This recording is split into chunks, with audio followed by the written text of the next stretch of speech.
On va regarder et je vais me servir de l'activité physique comme modèle pour vous montrer comment on peut, par un ensemble de stratégies, augmenter notre motivation de passer à l'action, OK? S'auto-motiver. Mais ces stratégies-là, on peut les appliquer pour d'autres projets ou d'autres objectifs. Ça va? Ça vous tente-tu d'apprendre à vous auto-stimuler, auto-motiver? Qu'est-ce qui fait, dans le fond, qu'on va réussir à faire des choses et à se discipliner à les faire davantage? Ça va augmenter votre probabilité. Ça l'assure rien. Hein? Il y a juste 2 choses en vie qui sont certaines. C'est quoi? Exactement, l'impôt et la mort. Mais même l'impôt, il y en a qui paraît que... Bon. Alors, la première chose, quand on décide qu'on veut faire quelque chose, on est motivé, il y a 2 façons qu'on est motivé. On est motivé soit à s'éloigner d'une conséquence négative, je ne veux pas quelque chose de négatif, fait que je vais être motivé à faire quelque chose, ou je suis motivé parce que je veux aller vers quelque chose de positif. On s'entend qu'il y a juste ces 2 choses-là qui font que je suis motivée à passer à l'action. L'activité physique, et je le prends comme exemple parce que c'est aussi un véhicule pour vous aider à atteindre bien des objectifs, on va voir pourquoi. On va dire, par exemple, qu'on veut se mettre à l'activité physique. Ça va? On va dire que c'est ça qui est l'objectif. Première des choses, il faut devenir conscient des avantages que ça comporte si on le fait et ou des inconvénients que ça va avoir si on ne le fait pas. Que ce soit pour un projet, on s'entend, vous pouvez l'appliquer à toutes les choses. Donc, pour le fun, on va juste regarder l'activité physique régulière, quel avantage ça comporte. Et ça, c'est issu encore là de la littérature.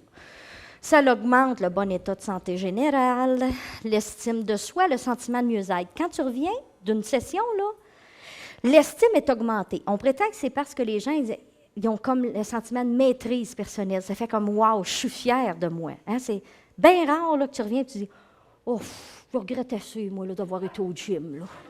Et que je regrette d'avoir fait 15 km en vélo. Oh, je ne suis pas fière. » Donc, sentiment, mieux-être, sentiment de maîtrise, parce qu'on a l'impression qu'on maîtrise notre vie, ça augmente la concentration et la conscience. La qualité du sommeil, le degré d'énergie mentale, la productivité au travail, la récupération physiologique à la suite d'un stress et la densité des os. Juste ça, là, y a-tu... Mais là, je ne vous ai pas donné le dernier. Le dernier n'est pas sur votre liste. Je voulais le garder. Savez-vous ce que ça l'augmente en plus?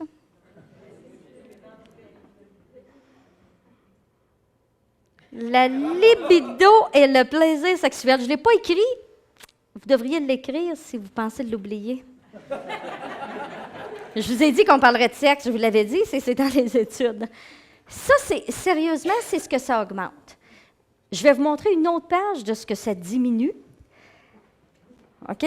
Vous l'avez à l'autre page. L'activité physique régulière diminue la tension artérielle, le rythme cardiaque, le taux de cholestérol, les risques de maladies coronariennes, de diabète de type 2, les symptômes d'anxiété, de dépression légère, les sentiments d'hostilité. Tu cours 10 km, tu as moins de colère envers ton voisin quand tu reviens. Tu sais, t'es plus relax un peu. Il y a moins d'agressivité. Les risques de cancer du côlon, cancer du sein, problèmes de dos, les risques d'obésité. Et ça diminue autre chose aussi. Savez-vous quoi?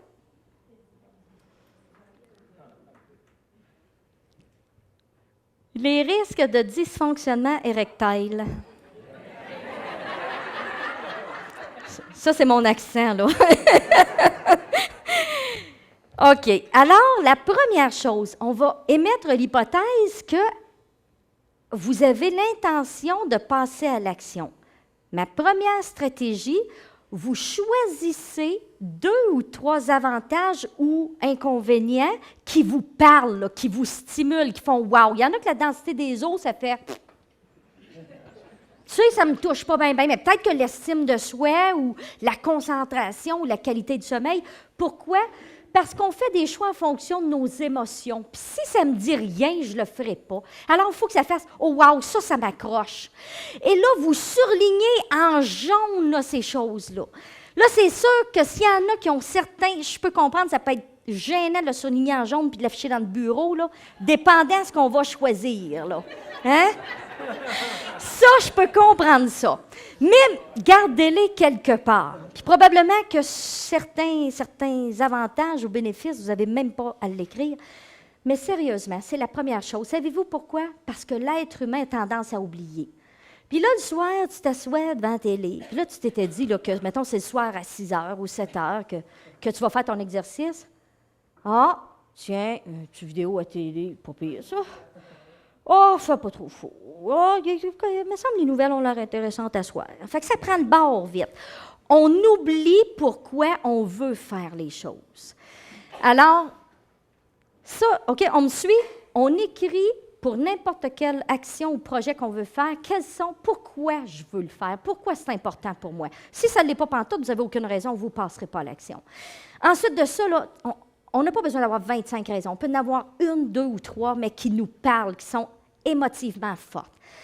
Et là, la prochaine fois que tu vas t'asseoir dans ton sofa ou que tu vas t'asseoir au travail puis que tu ne feras pas ce que tu as à faire, là, tu vas écouter la petite cassette qui tourne dans ta tête qui va dire « Oh, non, j'ai pas le temps. » Elle tourne souvent, celle-là? Et là, tu vas continuer ta phrase. Tu vas dire « J'ai pas le temps de diminuer mon taux de cholestérol. J'ai pas le temps de diminuer mes risques de maladies cardiovasculaires. J'ai pas le temps d'augmenter mon estime de moi. » Ça fait quoi quand tu dis ça? Là, tu te trouves innocent rare, là. Non, mais on crée ce qu'on appelle une dissonance cognitive. Ça fait, voyons, ça n'a pas d'allure ce que je suis en train de me dire. Je me dis que je n'ai pas le temps de faire ce qui est le plus important pour moi. Je n'ai pas le temps d'être productif. Hey, ça ne marche pas ensemble, hein, ça? Mais voyez-vous, c'est qu'on reste au premier niveau, mais si on ne se donne pas le choix. J'ai dit que ça, c'est important, je le voulais.